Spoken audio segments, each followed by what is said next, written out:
حدیث میں آتا ہے کہ جب نیک مومن انسان قبر میں رکھتے ہیں تو قبر اس سے کہتی ہے کہ تیرا آنا مبارک ہے، تو بہت اچھا کیا تو آیا۔ جتنے لوگ میری پشت پر چلتے تھے ان سب میں زیادہ مجھے تجھ سے زیادہ مجھے محبت تھی، تو مجھے سب سے زیادہ پسند تھا،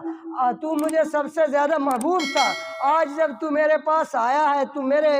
حسن سلوک کو، میرے برتاؤ کو بھی دیکھ لے گا، تو پھر وہ قبر اس کے لیے تک اس کی نظر جاتی وہاں تک اس کے لیے کھل جاتی ہے، جہاں تک اس کی نظر جاتی ہے وہاں تک اس کے لیے کھل جاتی ہے۔ اور اس کے مقابلے میں وہ شخص ہے جس نے اپنی زندگی نافرمانی میں گزاری ہو، تو جب اس کو قبر میں رکھتے ہیں قبر کہتی ہے تیرا آنا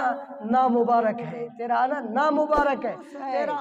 تیرا آنا منحوس ہے، تیرا آنا نامبارک ہے، کہ تو نے بہت برا کیا تو آیا۔ جب تو آیا ہے تو میرے برتاؤ کو بھی دیکھے گا۔ تو حدیث میں آتا ہے کہ وہ قبر اس پہ ایسے تنگ ہو جاتی ہے۔ صلی اللہ علیہ وسلم نے اپنے دونوں ہاتھوں کی انگلیوں کو